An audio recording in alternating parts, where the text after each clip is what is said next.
majorité bi dafay féete ak liste Pastef wala bokk yeneen coalition yi nga xamante ne ñoom la ñu bokkal géopolitique bi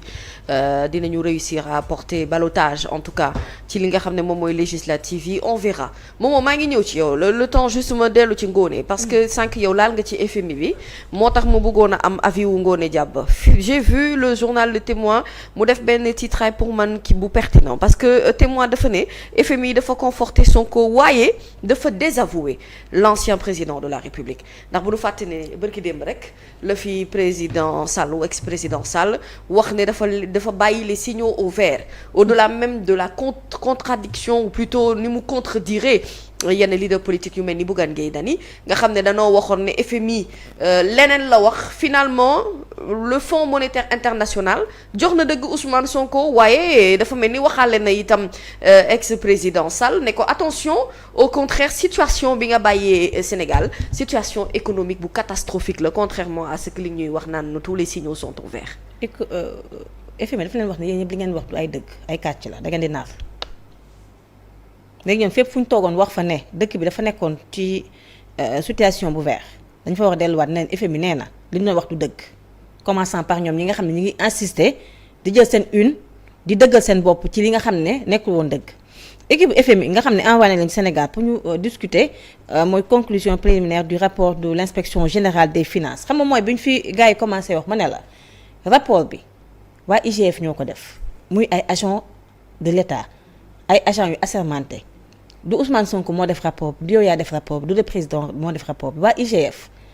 ñoom ñoo def rapport bi jébbal ko waa présidence jébbal ko askanu Sénégal pour ñu xool ñu xam ban situation la dëkk bi nekkee xanaa kan tey li doon ñaaw ci xelu nit yi mooy ñoom ñu dëkk seen tànk daal ne situation bi yépp maîtriser nañ ko mais dañ ko partagé ak population bi ku nekk xam kat ne situation bi la Sénégal toll président de la République ba mu koy wax ko ak ñun yaa ngi koy wax fari dem États-Unis la ko waxee bés bu ñëwee taxaw wax ko ak sénégalais peut-être que sénégalais dañ ko toon te ñu ngi koy xaar bay dina ñëw ñu ne la conclusion préliminaire IGF yi dafay indiquer des révisions substantielles des données d'exécution budgétaire et ci période 2019 jàpp 2023 kon xanaa gestion président Macky Sall ci la bokk waaye ci diggante bi dafa am keneen koo xam ne dafa def ay gestion yoo xam ne ñu yëguñu ko wala dafa am beneen président boo xam ne moom président bu jinne la boo xam ne moom moo fi nekkoon di gérer ñoom la de seen gestion la donc ñoom tey bu ñu amee lu ñuy wax nañ ko wax ak FMI parce que ci rapport IGF bi nga xam ne def nañu ko ci la état sukkandiku ànd ak ministre bi nga xam ne moo yor wàllum finance ànd ak ministre bi nga xam ne moom mooy le ministre de la justice ànd ak le premier ministre du Sénégal ak secrétaire du gouvernement monsieur Lo ñu toog wax ko askanu Sénégal léegi bi loolu amee lan moo waroon nekk taxawaayu ñenn ci ñoom jéem a xool nu ñu jàppale état ba situation bi ñu nekk ñu génn ci bu ñu opposé wu ñu demaat opposé wu mais yow nit ku joxe ay chiffres non seulement ña ñu indexé sax ne ñooñu ñoo sàcc ñooñu ba tey tontooguñu seen ay répondeur ñoo sàcc kon ça veut dire que ki sàcc dafa jox ñooñu waxal ko ñan nga dégg ñu tontu. yow tey ñu ne la Amadou Ba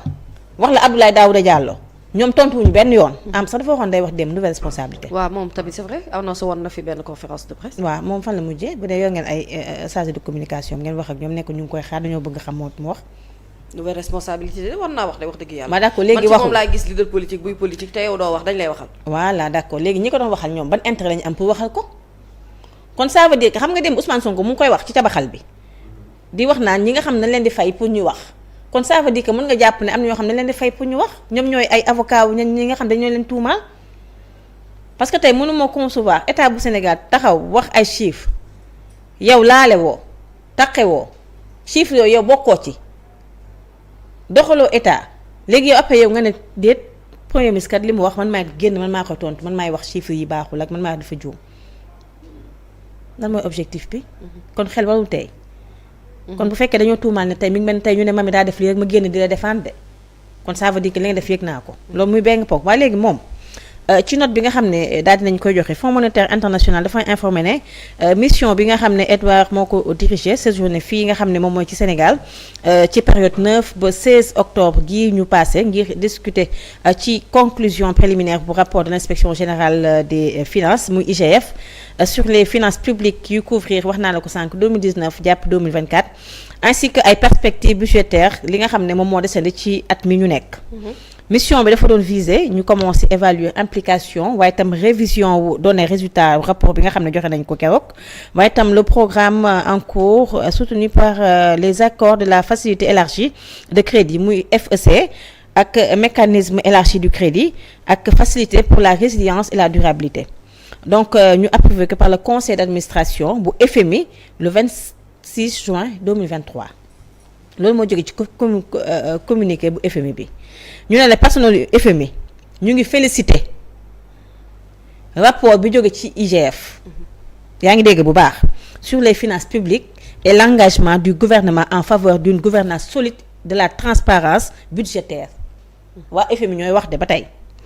ñu ne les conclusions préliminaires indiquent que dafa am ay révisions substantielles des données d'exécution budgétaire pour la période 2019-2023 révisions yi sont principalement attribuables à des investissements financés par des emprunts extérieurs et des prêts contractés auprès des banques locales. En conséquence, le déficit budgétaire et la dette publique pour cette période sont désormais estimés significativement plus élevés que les chiffres précédemment rapportés dans les lois de finances et de règlement. ci processus bi yëpp de certification des conclusions bu IGF processus de IGF par la Cour des comptes le personnel les autorités ci semaine yi nga xam dina ñëw pour évaluer impact économique macroéconomique définir les prochaines étapes notamment évaluation éventuelle erreur de déclaration dans les programmes passés ou encore soutenus par le FMI monsieur Edouard loolu la indiqué ci communiqué bi nga xam ne daal dina koy jébbal lu concerne déficit budgétaire bi mission bi évoqué nañu le Sénégal dafay continuer de faire face à un environnement difficile c'est normal avec des signes de tension accrus dans l'exécution du budget le manque à gagner en termes de recettes identifiées lors de la dernière visite des services a été confirmé en fin septembre waa FMI ñooy wax xam naa tribune dañoo lire communiqué wala jotuñu ko mën ngeen ko bindaale ndax ngoon seen kër kii yooyu ngeen wax ca ñu ne la délégation bi dafay woote à la rationalisation des exonérations fiscales et à un peu plus d'efforts pour éliminer progressivement les subventions énergétiques. À l'avenir, il est essentiel que les autorités mettent en œuvre des mesures audacieuses et rapides pour assurer la viabilité des finances publiques et placer la dette publique sur une trajectoire décroissante. La loi de finances 2025 dafay représenter une occasion cruciale pour le gouvernement ñu réaffirmer seen engagement en faveur des réformes essentielles waaye itam ñu répondre aux défis structurels de longue date ay actions stratégiques pour renforcer li nga xam ne mooy la mobilisation des recettes domestiques en particulier à travers la rationalisation des exonérations fiscales ainsi que des efforts pour éliminer progressivement les subventions énergétiques et les transferts non essentiels seront déterminants pour favoriser la discipline budgétaire. Pour jeexal, ñu renforcer la confiance dans la gouvernance publique, jetons ainsi les bases d'un modèle de croissance plus inclusif tiré par le secteur privé. FMI moo wax lii. te fi mu tàmbalee communiqué mooy dafa féliciter. ñii nga xam ne ñoom ñoo doon def rapport IGF waxoon naa la fi ma ne rapport IGF bi dañoo toog ci ay weer di ko càmbar di ko saytu di xool li am ak li baax ak lañu def ak